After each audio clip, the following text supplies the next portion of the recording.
Halo teman-teman, perkenalkan nama saya Samuel Junior Sinaga. Saya adalah mahasiswa Politeknik Negeri Medan, jurusan Komputer dan Informatika, Program Studi Teknik Komputer dari kelas CE1E. Pada kesempatan kali ini saya akan mempresentasikan PPT saya dari yang setelah saya pelajari tentang arsitektur komputer. Di sini saya akan mulai saja. Komputer adalah perangkat elektronik yang dapat menerima, memproses, menyimpan, dan mengeluarkan data sesuai instruksi yang diberikan. Sistem ini bekerja berdasarkan prinsip input, proses, dan output. Misalnya ketika kita mengetik di keyboard, itu bagian input. CPU memproses datanya, lalu hasilnya muncul di layar, itu output. Komputer modern terdiri dari perangkat keras atau hardware dan perangkat lunak atau software yang bekerja bersama untuk menjalankan berbagai tugas komputasi. Evolusi komputer. Komputer sudah berkembang melalui 5 generasi. Generasi pertama yaitu 1940 sampai 1956 menggunakan tabung vakum, ukurannya sangat besar tapi boros listrik. Contohnya adalah ENIAC dan UNIVAC 1. Generasi kedua dari tahun 1956 hingga 1963 sudah menggunakan transistor lebih kecil dan efisien. Bahasa pemrograman tingkat tinggi pun mulai berkembang. Generasi ketiga pada tahun 1964 sampai 1971 sudah dikenalkan IC atau Integrated Circuit. Komputer lebih kecil dan terjangkau.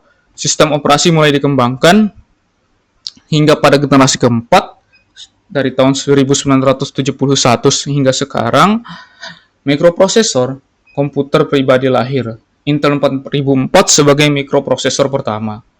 Di generasi kelima atau yang akan datang, AI atau Artificial Intelligence, quantum computing, dan teknologi neural network akan bermunculan. Motherboard atau jantung sistem komputer. Motherboard adalah papan sirkuit utama. Bisa disebut sebagai jantung komputer karena semua komponen utama seperti CPU, RAM, dan storage terhubung di sini. Ia juga mengatur distribusi daya dan menyediakan BIOS atau proses booting. Motherboard menentukan kompatibilitas komponen, kecepatan transfer data, dan kemampuan upgrade sistem secara keseluruhan. Fungsi utama menyediakan konektivitas antar komponen, mengatur distribusi daya listrik, dan menyediakan BIOS untuk booting. Komponen-komponen pada motherboard. Beberapa bagian penting pada motherboard yaitu CPU socket, tempat memasang prosesor menentukan jenis, CPU yang kompatibel dengan motherboard, expansion slots, itu PCIe slots untuk kartu grafis, sound card, dan expansion card lainnya. Storage connectors, yaitu untuk tempat port SATA dan M2 untuk menghubungkan hard disk drive, SSD, dan NVMe drives. RAM slots, untuk memasang memory system biasanya berupa DIMM atau SODIMM. Power connectors, yaitu konektor 24 pin dan 8 pin untuk distribusi daya dari PSU ke motherboard. Input-output ports, yaitu tempat kita mencolokkan USB, audio, Ethernet, dan port lainnya untuk konektivitas eksternal. Jenis pada motherboard. Ada 3 jenis ukuran umum pada motherboard, yaitu ATX, yaitu adalah standar penuh dengan fitur lengkap. Ukurannya besar dan lengkap, cocok untuk gaming dan workstation dengan banyak expansion slots dan port. Terus ada ATX, micro ATX, seimbang antara fitur dan ukuran. Karena dia itu kompak dengan fitur esensial, balance antara size dan fungsionalitas untuk build mainstream. Jadi itu bisa sampai 2-4 RAM slot. Selanjutnya yang paling kecil yaitu adalah mini ITX. Mini ITX itu sangat kecil dan cocok untuk PC mini. Tapi dia memiliki expansion slots yang kecil dan RAM slots yang kecil juga. Vendor pembuat motherboard terkemuka. Beberapa merek terkenal di dunia motherboard antara lain Asus, MSI, dan Gigabyte atau Aorus. Masing-masing punya keunggulan. Misalnya Asus ROG untuk gaming, MSI MAG untuk performa, dan Gigabyte Aorus untuk kelas premium. Selanjutnya kita masuk ke prosesor. Prosesor atau CPU berfungsi mengeksekusi instruksi program. Anggap saja bahwa CPU itu adalah otak dari komputer. Di dalamnya ada control unit, arithmetic logic unit, dan register. Prosesor berbeda dengan chipset.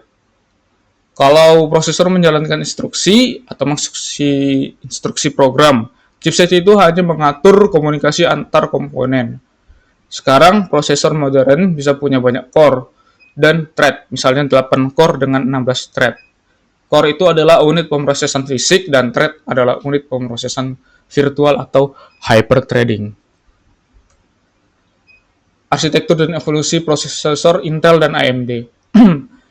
Intel generasi 1-5, yaitu mulai dari Intel 4004, era awal mikroprosesor dengan arsitektur x86.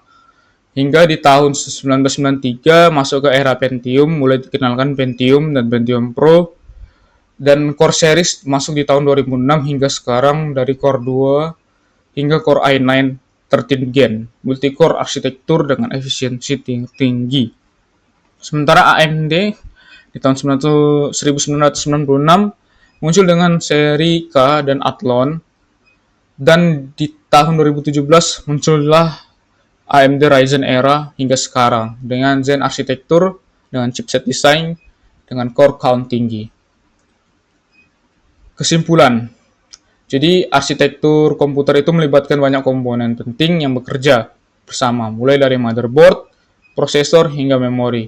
Perkembangan teknologi dari generasi ke generasi membuat komputer menjadi semakin efisien, cepat, dan cerdas. Sekian presentasi saya tentang arsitektur komputer. Terima kasih atas perhatiannya.